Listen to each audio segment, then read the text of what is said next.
हम दोनों एक कदरे साफ की ताराजी पर बैठे हुए थे। हमारी नजरें बेचैनी से समंदर के पानियों पर हद्दे निगाह तक फैलती चली जा रही थीं। दूर दूर तक किसी शय का नामो निशान दिखाई नहीं देता था। हमसे कुछ फासले पर झाग उड़ाती मौजें साहिल समंदर से बगलगीर होती और वापस अपने पानियों में गर्क हो जाती। ठाठे मारते समंदर का शोर भी पुरसुकून होता है। इन नीले पानियों में कितनी तहजीबें दफन हैं, इसका शुमार शायद ही कोई कर सके। चांद समंदर के कोने से लहरों की दबश पर सफर करता अब हमारे सिरों पर आन पहुंचा था। रिल्लते गुसल महताबी फरमाने लगी थी जब समंदर की लहरों के शोर पर एक तेज रफ्तार बोट का शोर गालिब आने लगा। हचकोले खाती और तेज रफ्तारी से साहिल की तरफ बढ़ती कश्ती अब नुमाया होने लगी थी। मैं फौरन अपनी जगह से परे हट गया। अपनी जगह से उठते हुए हैंड ग्रेनेड उठाना नहीं भूला था। बाकी दोनों ग्रेनेडों पर मुझसे पहले उसका हक था। एक ताकतवर टॉर्च सामने वक्फे से रोशन हुई। जवाब में पॉटल ने भी वही अमल दूसरे रंग की रोशनी फेंकते हुए दोहराया। कश्ती का रुख अब किनारे के इसी तरफ हो गया था। आहिस्ता आहिस्ता वो लोग साहिल के बिल्कुल करीब आ गए थे। साहिल के कुछ फासले पर ही गोताखोरी के लिबास में एक साये ने पानी में छलांग लगाई और पानी के अंदर ही अंदर सफर करता वो साहिल के करीब पहुंचकर पानी से बरामद हुआ। अब वो चलता हुआ हमारे करीब आ रहा था। पिस्तौल पर मेरी गिरफ्त मजबूत होती जा रही थी। कुछ फासले पर रुककर इसने अपने लिबास में से वाटरप्रूफ टॉर्च निकाली और एक मखसूस अंदाज से रुक रुक कर रोशनी को घुमाते हुए पॉटल को नया सिग्नल दिया। उधर से भी ऐसा ही जवाब मौसूल हुआ तो इसने टॉर्च दोबारा अपने लिबादे में छुपा ली। अब वो दोनों हाथ ऊपर उठाए हमारी सिमत आ रहा था। बज़ाहिर ऐसा दिखाई देता था जैसे किसी ने हैंड्स अप का हुक्म दिया हो। खुश्की पर आकर वो इसी पोजीशन में रुक गया। फिर मैंने पाटल को झाड़ियों की ओट से बरामद होते देखा, जिसने नवारत की तरफ पिस्तौल तान रखा था। दोनों के दरमियान कोडवर्ड्स का तबादला हुआ और अपनी पहचान मुकम्मल कराने पर उसने हाथ गिरा लिए। पाटल ने मेरी सिमत हाथ की तरफ मुख्तलिफ अंदाज से सेफ सिग्नल दिया और मैं अपनी जगह से बाहर निकल आया। बाजवा नवारत ने गर्मजोशी से मुझसे मुसाफा करते हुए कहा, आपसे मिलकर खुशी हुई। मैंने मुख्तसरन जवाब दिया। इसके बाद मैंने इससे अपनी शनाख्त का मरहला तय किया और मुतमईन होने पर मैंने पॉटल को भी मुतमईन कर दिया। मोटर बोट का इंजन बंद हो चुका था और वो पानी पर दाएं बाएं हलकोरे ले रही थी। जैसे ही मैंने ओके कहा, नवारत ने बोट की तरफ टॉर्च से सिग्नल भेजे और उसका इंजन जाग उठा। कम गहरे पानियों के नजदीक वो रुक गई। कमान सर बाजवा ने इशारा किया। पाटल की तरफ रुख करते हुए मुझे इस बात का बखूबी एहसास था कि इसकी आंखें मुझसे क्या कहेंगी। शायद इसीलिए मैंने उससे आंखें मिलाने की हिम्मत नहीं पा रहा था। लेकिन इसने मेरे हाथ को झटका दिया तो मैं टूटी हुई शाख की तरह इसके सीने से टकरा गया। इसने बड़े कारीवार सही एहसारिस ने मुझे सीने से चिमटाते हुए कहा, गुड लक माई फ्रेंड। मैंने हत्तीउल वसा अपने जज्बात पर काबू पाए रखा। वक्त ने कदम कदम पर मुझे फितरी इंसानी कमजोरियों का एहसास दिलाया था। तरबियत आपके जिस्म को मोम से पार तो बना सकती है, लेकिन दिली जज्बात नेचुरल ही रहते हैं। ये पत्थर दिल वाली इस्तलाह जो कमांडो से मुतल्लिक सुनने में आती थी, ये बिल्कुल गलत साबित हुई थी। फौजियों के दिल आम सिविलियन की तरह ही धड़कते हैं, शायद इसलिए कि वो भी पहले इंसान और इसके बाद और कुछ हैं। मुझसे जुदा होते वक्त पाटल को शायद इन लम्हों ने दुखी कर दिया हो, जो इसके हमवतन को इसके देश के लिए ले जा रहे थे। जबकि मेरा दिल इसलिए फट रहा था कि पाटिल ने अपनी मिट्टी से जुदाई का रोग कब से अपने अंदर पाल रखा है। फी अमानिल्लाह, इसने ही हिम्मत करके पहल की और मुझसे अलग हो गया। आपके लिए तोहफा जनाब। नवारत ने प्लास्टिक के लिफाफे में पैक एक पाकिस्तानी सिगरेट की डिबिया इसकी तरफ बढ़ा दी। गो मैं वहां से परे हट गया था, लेकिन चांद की रोशनी में पाटिल के चेहरे की बदलती कैफियत मुझ पर बखूबी अय्यां थी। इसने किसी मुतबर्रक शय की तरह इसे चूमा, आंखों से लगाया, फिर बड़े दुखी दिल से इसमें से सिगरेट निकाल कर अपने सिगरेट केस में मुंतकिल कर लिए और लिबिया को समंदर की लहरों की नजर कर दिया। बाजवा ने भी इससे गर्मजोशी से मुसाफा किया और हम दोनों पानी में उतर गए। जब मोटर बोट अपनी जगह से हिली तो चांद बादलों में छुप रहा था और चांद नगर का मुसाफिर रेत पर अपने पाँव के निशान गाड़ता वहां से दूर हटता चला गया। बिजली के सरत के साथ बोट आगे बढ़ी और जब सतह समंदर पर बिछे एक तख्ते पर चलते हम अब्दोज में पहुंचे तो मोटर बोट इसके पेट में समा गई। अब्दोज के कैप्टन बनफसे नफीस मेरे इस्तकबाल के लिए सामने खड़े थे। बहरिया के जियालों ने बारी बारी मुझे गले लगाया और इस कैबिन तक मेरी रहनुमाई की, जहां हैरतों का एक नया बाब मुझ पर वाह होने वाला था। अमले के दूसरे अरकान तो बाहर ही ठहर गए। मैं कैबिन का दरवाजा खोलकर अंदर दाखिल हुआ तो एक साहिब नेवी की वर्दी में मलबूस लकड़ी की दीवार की तरफ मुंह किए खड़े थे। दरवाजा खुलने की आवाज पर वो मेरी तरफ घूमे तो अचानक खुशी और हैरत से जैसे मेरी जुबान गंग हो गई। मेरे सामने मेरे इंस्ट्रक्टर खड़े थे। सर में जैसे सिसक पड़ा। माई बॉय मेरा रूहानी बाप मेरी तरफ बाहें फैलाए खड़ा था। बड़े जानलेवा लम्हात थे वो। दर्द मारे डालता है बंदे को। कैसा तमाशा बनाया है मालिक तूने दुनिया का। खुशियां भी क्या दर्द बख्शा करती हैं। कैसा मीठा दर्द होता है। ये कैसी इंदोनाक खुशी होती है। ये आदमी खुशी से बावला भी हुआ जाता है और दर्द से कलेजा भी फटने लगता है। सर की आगोश में समाकर मुझे यूं महसूस हुआ जैसे मैं अपने मदार से भटका हुआ कोई सैयारा हूँ जो घूम घुमा कर बिलाखिर अपने मदार पर पहुंच गया है। इस वापसी की लज्जत कैसी निराली थी। बैठो बेटे। उन्होंने मुझे सामने रखे पलंग पर बैठने का इशारा किया। मामला ठीक रहा ना। उन्होंने मेरी तरफ तशवीश की नज़रों से देखा। जी सर, मैंने मुख्तसर जवाब दिया। कैसा लगा तजर्बा। उन्होंने अपना सिगार सुलगाया। शानदार। बड़े खुशकिस्मत हो यार, हिंदुओं में घूम फिर आए। उन्होंने माहौल को जरा गैर संजीदा करने के लिए मेरे कंधे पर हस्बे साबिक हाथ मारा। ये तो है सर, आप सुनाइए अपनी तरफ कैसा चल रहा है। मैं तो जाने कब से ये पूछने के लिए बेचैन था। मेरे इस सवाल ने सर को कुछ दुखी सा कर दिया। इनके खूबसूरत चेहरे संजीदगी की एक तह से जम गई। बेटे, हमें शायद एक तवील और सबर आजमा लड़ाई लड़ना होगी।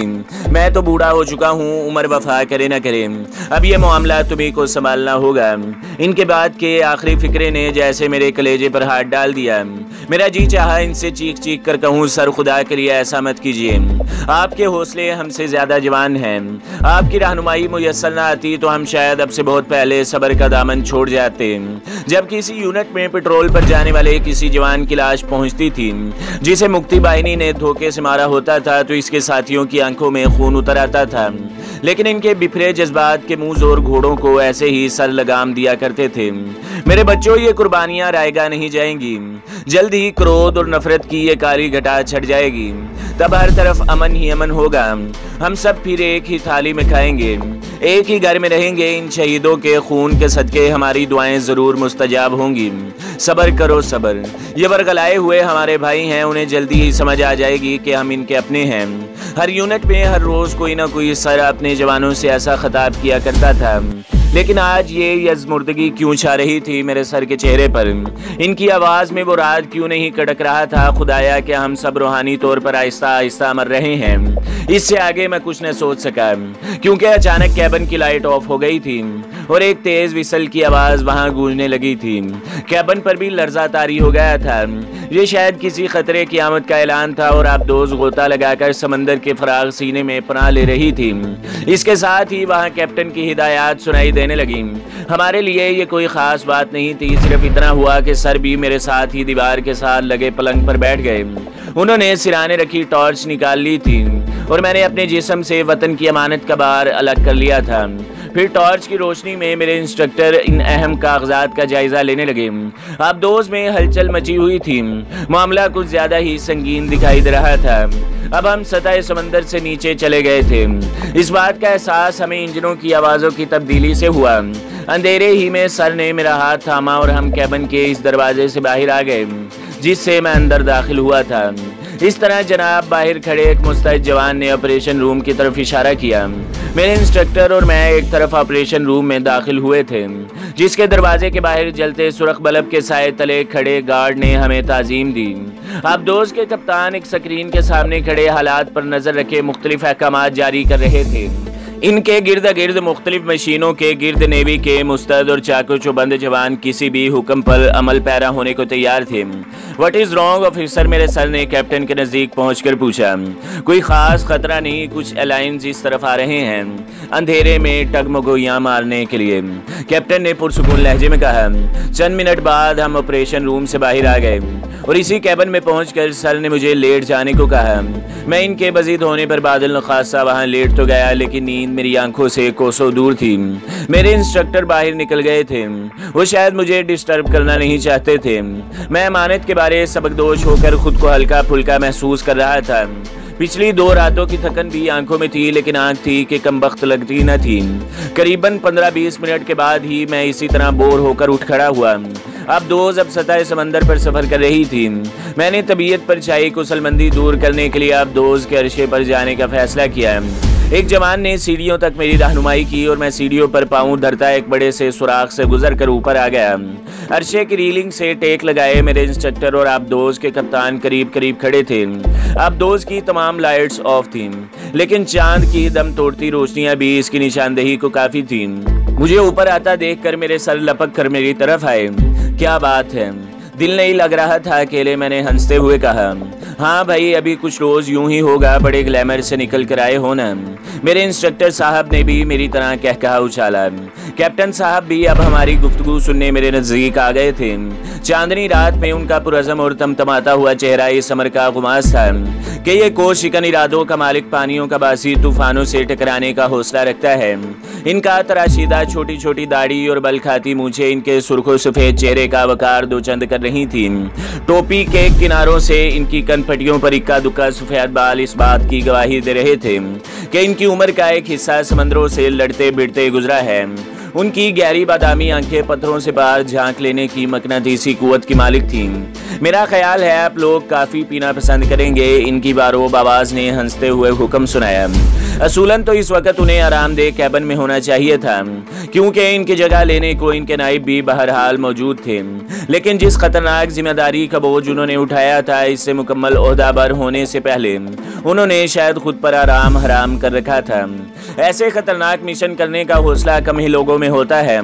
दुश्मन के नरगे में घुसकर अपने एजेंट वसूल करना और उन्हें वापस अपने साहिलों तक ले आना कहने सुनने की हद तक तो मुमकिन हो सकता है, लेकिन इस रास्ते में आने वाले मुहीब खतरात का सामना करना जीदारों का काम है। अरशे पर लगे इंटरकॉम पर उन्होंने हमारे लिए कॉफी तैयार करने का हुक्म दिया। अभी वो हमारी तरफ पलटे ही थे जब एक पेटी अफसर सीढ़ियों से बरामद होते हुए उन्होंने एड़ियां बजाकर अपने कमांडर को ताजीम दी। यस, कैप्टन ने सवालिया अंदाज में इनकी तरफ देखा। सर रेडार ने कुछ मूवमेंट नोट की है। पेटी अफसर की इतला ने मुझे चौंका दिया। ओके, मैं आ रहा हूँ, कैप्टन साहब बोले। पेटी अफसर वापस लौट गए। कैप्टन ने इनके बाद खुद ही नीचे जाना चाहा। अचानक इनकी पुश्त पर इंस्ट्रक्टर साहब की आवाज बुलंद हुई, लुक कैप्टन। कैप्टन तेजी से दूसरी तरफ पहुंच गए। उन्होंने अपने गले में लटकी दूरबीन अब हाथों में थाम ली थी। फिर वो दूरबीन आंखों से लगाकर उन्होंने इंस्ट्रक्टर साहब की इशारा करती उंगली की तरफ जमा दी। अभी उन्होंने दूरबीन आंखों से लगा ही रखी थी कि अचानक फिजा जोरदार धमाके की आवाज से गूंज उठी। अपने अकब में चिंगारियों की एक लंबी लकीर छोड़ता गोला दो से करीबन 30-40 गज दूर समंदर के पानी में गड़ाम की आवाज पैदा करता गिरा था। कम ऑन जेंटलमैन, कैप्टन साहब ने फुर्ती से एक तरफ हटते हुए कहा। कम ऑन बॉय, इंस्ट्रक्टर साहब ने मुझे सीढ़ियों की तरफ इशारा किया। मेरे बाद मेरे सर और फिर कैप्टन साहब नीचे आ गए। हमारे अकब में गोलों के फटने की जोरदार आवाजें सुनाई दे रही थी।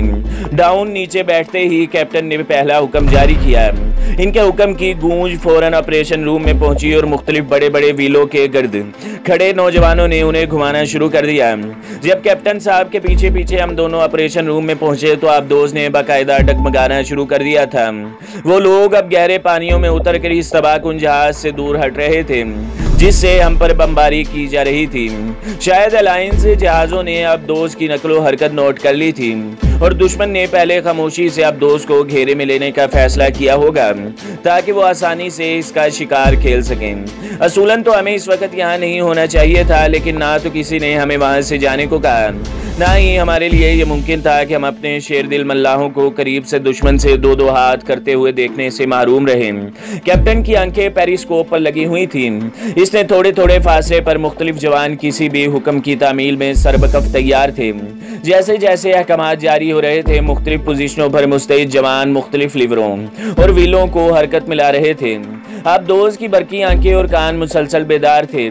समंदरी लड़ाई में सबसे ज्यादा जिस सलाहियत की जरूरत होती है वो है सब्र और इंतजार, मुनासिब मौके का इंतजार। और अब सब्र और इंतजार की कैफियत भी नुक्ता अरूज को छूने लगी थी। फिर हमने कैप्टन साहब को अपने इलेक्ट्रॉनिक्स ऑफिसर इंचार्ज को हुक्म देते देखा।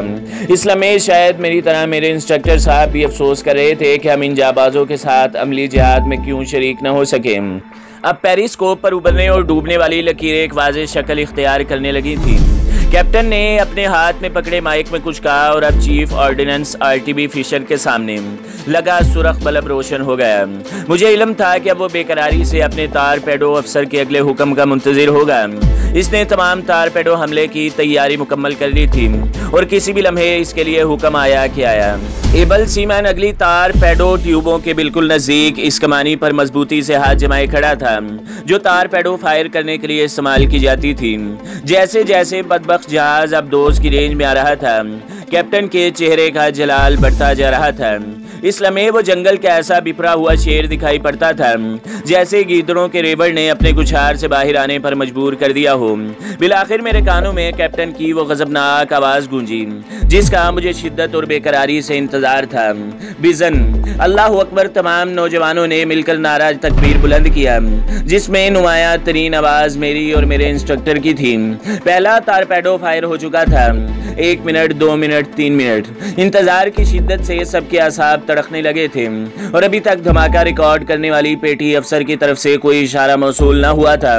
सब लोग बेचैनी से गर्दनें मोड़े उसी तरफ देख रहे थे। बिजन, कैप्टन कोई खतरा मोल लेना नहीं चाहता था। फौरन एबल सीमैन के हाथों में बरकी रूह दौड़ी और अगला तारपेडो फायर हो गया। इस मर्तबा अब दोस्त को जबरदस्त झटका लगा था। इसके साथ ही जवानों के फलक शिगाफ नारों से अब दोस्त दहल गई। धमाका रिकॉर्ड करने वाली पेटी अफसर ने अपनी सीट से उछल कर नारे तकबीर बुलंद किया। भारतीय फ्रिगेट गर्क हो चुका था और मुहासरा टूट गया। अब दोस्त चिंगारती हुई दुश्मन का जाम रोंद कर आगे बढ़ गई। पेरिस्कोप ने भी गर्क होते हुए जहाज की गवाही दे दी थी। अब दोस्त का रेडियो सेट जागा और अपनी फतहमंदाना मुराजत की खबर देकर खामोश हो गया। इसके साथ ही हमारे हाथों में काफी कमक आ गए। मुझे अपना वादा याद था बहादुर साथियों, कैप्टन साहब ने मुस्कुराते हुए कहा। ये कॉफी के मग फतह के जाम बन गए थे। फिर वो सुरूर सारी जिंदगी न मिल सका जो इस रोज आप दोस्त में कॉफी पीते हुए मिला था। सुबह जब सूरज की अवलीन किरणों ने समंदर के नीले पानियों से बगलगीर होकर स्याहियां छट जाने का पैगाम दिया तो हमारी फातेह अब दोस्त महफूज पानियों को चूम रही थी। सतह समंदर पर आप दोस्त नबूदार होते ही हम तीनों अरशे पर आ गए जहाँ नीले पानियों पर सुर्ख किरणों का मस्ताना रक्स जारी था। इस मंजर ने हम सब पर जैसे जादू सा कर दिया था। एक मदहोश थी कि अंग अंग में रक्स कुना थी। ये हमारे पानी थे, हमारी हवाएं थी, हमारा समंदर था। 3 गश्ती गनबोट्स ने आगे बढ़कर हमारा इस्तकबाल किया। उन्होंने बहरिया के मखसूस अंदाज में आप दोस्त के गिर्द अगिर्द चक्कर काट कर फिजा में चिंगारियां बिखेरी और अपने फातेह जियालों का शायाने शान खैर मकदम किया। गहरे पानियों की हद पर आकर अब दोस्त ठहर गई और एक गन बोट हमारी सिमत बढ़ाई। एक मरतबा फिर पानियों पर तख्ते बिछ गए। समंदर के पासबानों की फराग सीनों से तवानाइयां हासिल करके जब हम दोनों गन बोट पर पहुंचे तो मेरी कंपनी के जवान आंखों में मोहब्बत की जोत जगाए मेरे मुंतजिर थे। साहिल समंदर से हम लोग एक जीप में अपने नए हेडक्वार्टर की तरफ रवाना हो गए। जीप पर मेरे साथ ड्राइवर था और पिछली सीट पर 2 जवान हाथों में ऑटोमेटिक राइफलें लिए बैठे थे। हम कच्चे पक्के टेढ़े मेढ़े रास्तों पर अपनी मंजिल की तरफ रवां दवां थे। अचानक ड्राइवर ने हैंड ब्रेक लगाकर जीप रोक दी। इसके साथ ही जोरदार धमाके से फिजा गूंज उठी।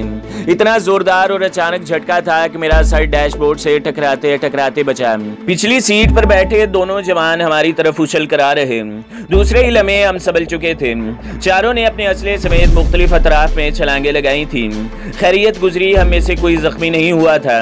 शायद ड्राइवर की छठी हिस्स ने हमें मौत के मुंह में जाने से बचा लिया था कि जीप से 15-20 गज दूर धुएं और धूल का बादल आसमान की सिमत उठ रहा था। किसी लॉन्चर से फायर किया हुआ रॉकेट गिरकर फटा था। शायद फेंकने वाले से अंदाजे की गलती हो गई थी या ड्राइवर को किसी रहमत के फरिश्ते ने आफियत की राह समझा दी थी। कुछ भी हो, बहरहाल ये हमारे लिए किसी मौजे से कम नहीं था। मैंने तो बहुत थोड़े अरसे में बहुत ज्यादा मौजे देख लिए थे, इसलिए मुझ पर तो कोई असर न हुआ। अलबत्ता मेरे साथी इस हादसे से यकीनन मुतासिर हुए होंगे। पहले तो हम तरबियत के मुताबिक खतरे वाली जगह से हत्युल मकान दूर हट गए। फिर मैंने चाहा कि उठकर सूरत हाल का जायजा लूं, लेकिन इस दफा मैं अपनी मर्जी से नहीं पीछे बैठा था। किसी अंधे की ताकत ने मुझे मुंह के बल जमीन बोस कर दिया था। मेरी नजरों के सामने मुझसे 10-15 गज के फासले पर खड़ी जीप के परखच्चे उड़ गए थे। इस दफा निशाना लेने वाला हरगिज नहीं चूका था। मैंने जमीन पर लेटे लेटे कोहनियों के बल पीछे हटना शुरू कर दिया। बाकी साथियों की तो कुछ खबर नहीं थी। यकीनन वो भी मेरी तरह महफूज पनाहगाह की तलाश में होंगे। खेतों का सिलसिला अब खासा घना होता जा रहा था। अगरचे बज़ाहिर तो ये जाए अमान दिखाई पड़ती थी, लेकिन खुशफहमी में मुब्तला रहने की अगर हमें कोई आदत थी तो वो दौराने तरबियत ही ख़त्म हो चुकी थी। मुझे इल्म था कि ये सिलसिला रॉकेट फटने तक महदूद नहीं, ना ही हमलावरों ने हवा में तीर चलाया था। वो मुनज़्ज़म थे और यकीनन बाखबर भी। यहाँ से महज 2-2.5 मील के फासले पर हमारा फील्ड हेडक्वार्टर था और किसी हेडक्वार्टर के इतने नज़दीक आकर हमलावर होना बच्चों का खेल नहीं। उन लोगों ने नताइज पर ज़रूर नज़र रखी होगी। उन्हें इल्म था कि इतला मिलते ही हमारे दस्ते कितनी बरक रफ्तारी से हरकत में आते थे। क्रॉलिंग करता हुआ मैं फायरिंग से होने वाले धमाकों की आवाज़ से इस्तेमाल होने वाले असलहे का बखूबी अंदाज़ा लगा सकता था। हम पर वाक़ियतन आतिशी ओले बरसाए जा रहे थे। इंसान कितना बेबस है कि सब कुछ चाहते हुए भी कुछ नहीं कर पाता। इस बात का सही इदराक ऐसे ही मरहलों पर होता है। मेरे कंधे से स्टेन गन लटक रही थी। अचानक हादसे ने दिमाग को ही नहीं गरमाया था, खून भी खोलने लगा था। लेकिन मेरी तरफ से होने वाली कोई भी हरकत सिवाय मौत को करीब तक लाने की और कोई कलनामा अंजाम नहीं दे सकती थी। स्टेन गन की गोलियां हमलावरों का तो क्या बिगाड़ सकती, उल्टा मेरी निशानदेही ही कर देती और अगले ही लम्हे कोई रॉकेट इस जगह फटकर मुझे जिंदगी के बोझ से हमेशा के लिए सबकदोश कर देता। यकीनन किसी साते सईद में मेरी माँ की दुआएं मुस्तजाब हुई थी। अल्लाह तुझे अपनी अमान में रखे बच्चा। वो दिन में कितनी ही मर्तबा ये फिक्रा दोहराती थी। कितनी अजीम होती हैं ये माएँ, इनकी मोहब्बत की जड़ें ज़मीन के अंदर ही अंदर कितनी गहरी होती हैं। बज़ाहिर जब मौत के तमाम असबाब अय्या हों और आप किसी मौजे के मरहूने मिन्नत होकर बच निकले, तो इस अमल के पीछे सिर्फ एक ही कुव्वत कार फरमा होती है, दुआएं, दुआएं और सिर्फ दुआएं। मेरे इन जज्बों को तकवीयत देने के लिए ये दलील काफ़ी थी कि कोई मेरी सलामती के लिए दुआ गो है और इन्हीं दुआओं के सदके शायद खेतों का वो सिलसिला वसी से वसी तर होता चला जा रहा था। दूर नज़दीक साथियों का कुछ पता नहीं चलता था। मैंने 1-2 मरतबा उन्हें देखने के लिए गर्दन चारों तरफ घुमाई, लेकिन दाएं बाएं आगे पीछे सिवाय फटते हुए गोलों और सनसनाती गोलियों के और कुछ दिखाई न देता था। मैं करीबन रेंगता हुआ एक सिमत बढ़ रहा था। ये सिमत महफूज थी या गैर महफूज, इसका अंदाज़ा तो मुझे नहीं था, लेकिन मेरी कोशिश यही रही थी कि सड़क से ज़्यादा दूर हट जाऊं। अचानक मुझे अपनी दाहिनी जानिब खेतों में सरसराहट सी महसूस होने लगी। ज़मीन से चिपके चिपके मैंने स्टेन गन का रुख इस तरफ फेर दिया। खुद मैं करीबन आड़ा तिरछा हो रहा था। अगर इस तरफ रुख बदल कर बाकायदा पोजीशन लेता तो इस बात का खतरा था कि आने वाला आहट लेकर खबरदार न हो जाए। मैं कुछ ऐसे जाविये से ज़मीन पर लेटा था कि रुख बदलते बदलते गोलियों की भीड़ चढ़ जाता। आने वाले को शायद इस बात का यकीन था कि यहाँ सामना दोस्त ही से होगा, इसलिए वो बेधड़क तमाम खतरात बलाए ताक रखे नुमायां हो गया। इसकी शक्ल पर नजर पड़ते ही मेरे मुंह से बेख्तियार सुख की सांस निकली। ये हमारा साथी था। इस नौजवान लेफ्टिनेंट से मेरा तारुफ बमुश्किल आधा घंटा पुराना था। इसकी फराग पेशानी और सीने के नुमाया बाल इस बात की चुगली खा रहे थे कि इसकी रगों में खालिस खून दौड़ रहा है। ये नौजवान मेरे मेजबानों का ट्रोप कमांडर था जो मुझे लेने आए थे। एक दूसरे को देखते ही बेख्तियार हमारे होंठों से मुस्कुराहट चिपक गई। मौत के जबड़े में फंस कर मुस्कुराने की अपनी ही लज्जत है। इसका एहसास वही जीदार कर सकते हैं जो मौत की गोद में बैठकर इस पर कहके लगाने के फन से आशना रहे। मैं रेंगता हुआ इसके करीब पहुंच गया। हम दोनों ने वहीं लेटे लेटे अपने असबाब का जायजा लिया। एक J3 automatic rifle, Sten gun, 2 चाकू, चंद फालतू राउंड और 5 हैंड ग्रेनेड जो मौजूदा सूरत हाल के लिए बिल्कुल नाकाफी थे। हालात की संगीनी का एहसास करते हुए हमने वहां से चुपचाप निकल जाने ही को गनीमत जाना और फौजी तंजीम के मुताबिक एक दूसरे के ताकुब में रेंगने लगे। नौजवान लेफ्टिनेंट इस इलाके से कुछ आशनाई रखता था, इसलिए वो आगे आगे चलता रहा और मैं इससे बमुश्किल 2-3 गज के फासले पर इसके ताकुब में। हमें दूर से देखने पर यकीनन यही एहसास हो सकता था जैसे 2 अजदे एक दूसरे के ताकुब में लपक रहे हैं। करीबन 15-20 गज का फासला तय करने पर हम दोनों ही ठठक कर रुक गए। हमारे सामने 2 लाशें पड़ी थीं, हमारे 2 साथियों की लाशें जिनके अज़ा इर्द गिर्द बिखरे पड़े थे। एक रॉकेट इनके नज़दीक फटा था जिसने पलक झपकते 2 जीती जागती जिंदगियों को मिट्टी के खिलौनों की तरह बिखेर दिया था। इनकी पहचान के लिए खुशकिस्मती से इनके चेहरे महफूज रह गए थे। दोनों शहीदों के निचले धड़ करीबन अलग हो चुके थे। ये मंजर हमारे लिए कोई नई बात नहीं थी। मौत से आंख बचोली हमारा पेशा था। हमारी आंखों के सामने हंसते खेलते माओं के लाल चुप साध लेते थे। हमने मुक्ति बाहिनी की बर्बरियत का शिकार होने वालों की मसक शुदा लाशें सैकड़ों की तादाद में देखी थी, लेकिन वो कुछ ऐसा अजीब नज़ारा था कि इससे पहले कभी नहीं देखा था।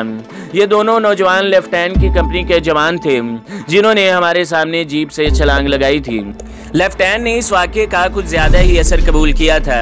वो दोनों लाशों के करीब पहुंचकर घुटनों के बल झुका और इसकी नजरें अपने शहीद साथियों पर गड़ गईं। वो सब मौत की शाहराह के मुसाफिर थे। उन्होंने एक दूसरे की रफाकत में मौत और जिंदगी के कई मार्के सर किए थे।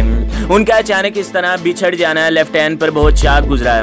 ऐसे लम्हे अच्छे भले फौजियों को जज्बाती कर देते हैं। तब वो पत्थर के बेहिस बंदों से आम इंसानों के रूप में लौट आते हैं। अपने प्यारों की मौत पर उनका कलेजा भी फटता है। ये अलग बात है कि उनकी चीखें अंदर ही अंदर दम तोड़ जाती हैं कि बहरहाल वो एक ज़ाब्ते के पाबंद हैं जिनके तकाजे उन्हें एक तंजीम में बांधे रखते हैं। इतने मुनज़्ज़म होते हैं कि वो मरते भी ढंग से हैं, वकार से और आन बान से। मुझे थोड़े अरसे की जान सुगल रियासतों ने खासा ज्ञान बहम पहुंचा दिया था। ऐसे सानियात पर सब्र करना, ज़ब्त करना मुझे आ गया था। अपने साथी के अंदरूनी करब का अंदाज़ा मैं बखूबी कर सकता था। मैंने इसी पोजीशन में आगे बढ़कर इसके कंधे पर हाथ रखकर उसे अपनी जानिब मुतवज्जा किया ताकि उसे तशफ़ी दे सकूं। नौजवान लेफ्टिनेंट ने मेरी जानिब चेहरा घुमाया। उस लम्हे इसकी आंखों में बिजली सी चमक रही थी। अपने प्यारों की शहादत ने उसकी आंखों में खून भर दिया था। इसके चेहरे के आसाब तन गए थे। उस लम्हे इसके सपाट चेहरे पर सिवाय दो दहकती आंखों के और कुछ दिखाई न देता था। शिद्दत ज़बत से इसकी कनपटियों की रगें उभर आई थी। वो शोला ज्वाला बन चुका था। उसके अंग अंग में अलाव दहक रहा था। यकीनन वो अपने साथियों के कातलों को भस्म कर देना चाहता था। इस लम्हे में इसे आंखें चार करने की हिम्मत न कर पाता। फिर मेरे हाथ के दबाव ने उसे झुक जाने पर मजबूर कर दिया, क्योंकि मेरी हिस्सियात बहरहाल बेदार थी और मैंने अपनी सिमत उठते उन कदमों की आहट महसूस कर ली थी जो फायरिंग का कवर लिए हमारी तलाश में इस सिमत आ रहे थे। उनके बेशुमार कदमों की आहटें हमें उनकी सही तादाद का एहसास दिलाने के लिए काफ़ी थी। बहादुरी अपनी जगह, मुसलहत भी बहरहाल एक हिकमत अमली है। वक़्त का तकाजा यही था कि हम अपनी जगह कम अज़ कम इस वक़्त तक दुबके रहें जब तक हमें मदद न पहुँच जाए। लेकिन यह सिर्फ मेरी सोच थी। मेरा हमकार और ही ख्यालों में गुम था। कुदरत ने उसे हाथों हाथ अपने साथियों की शहादत का बदला लेने का मौका मुहैया कर दिया था। वो इस शहादत से क्यों कर महरूम रहता। उसने नरमी से मेरा हाथ पकड़कर अलग कर दिया। मेरी तरफ देखते हुए आंखों ही आंखों से मैं अपने तर्ज अमल से माजरत चाही। उसी लम्हे उसका चेहरा बिल्कुल पुरसुकून हो रहा था। उसकी सारी दरिस्तगी, सख्ती, खिंचाव खत्म हो चुका था। वो 5वीं जमात का कोई मासूम और खलंडरा तालिब इल्म दिखाई दे रहा था। आंखों की चमक कई गुना बढ़ गई थी। इस लम्हे इसके चेहरे से वो शान मुतरशे थी जिस शान से कोई मक्तल को जाता है, और हक ये है कि सलामती उसी शान की रहती है। वाकई जान तो आनी जानी शय है। इसके ज़ाइम थे कि अल्लाह अल्लाह मैं भी तमाम मुसलहतें भुलाकर इसकी राह पर गामजन हो गया। मैंने मुट्ठी बंद करके मखसूस इशारे से इसके वलवलों को आमनन सदकनन कहा और हम दोनों अपने बीच फासला रखकर दाएं बाएं सिरक गए। मेरी स्टेन गन कंधे से लटक रही थी और हैंड ग्रेनेड हमले की पोजीशन में थे। बज़ाहिर मेरी प्लानिंग यही थी कि उन लोगों पर पहले अचानक ग्रेनेड फेंक कर उन्हें बौखला दिया जाए। मुक्ति बाहिनी की ज्यादा तादाद गुंडा और बदमाश अनासर पर मुश्तमिल थी जिन्हें सिर्फ हथियार चलाने की तरबियत देकर इस तरफ धकेल दिया जाता था। ये लोग चूंकि फौजी जिंदगी के नज़्मो ज़बत से आशनाई नहीं रखते थे, इसलिए ज्यादातर जमघटों की शक्ल में हमलावर होते थे, इल्ला ये कि उनकी कमान भारतीय फौज का कोई तजर्बाकार अफसर कर रहा हो। ये बाजू चूंकि मेरे आजमाए हुए थे, इसलिए मुझे अपने मद्दे मुकाबिल सुरमाओं की अहलियत की बखूबी खबर थी। ये हरकत भी यकीनन मकामी और नज़दीकी देहात में मौजूद मुक्ति बाहिनी के किसी ग्रुप ने ही की थी, जो अपना काम अंजाम देकर फौरन इन्हीं देहातों में अपने हमदर्दों के यहाँ रोपोश हो जाते। मैंने मनसूबाबंदी इसी नुक्ता नज़र के पस मंज़र में की थी। तो दोस्तों, अगली किस्त देखने के लिए हमारे चैनल को सब्सक्राइब करें, वीडियो को लाइक करें और बेल के आइकन को भी दबा दें ताकि हर जो आने वाली वीडियो है वो आपको सबसे पहले मिलती रहे।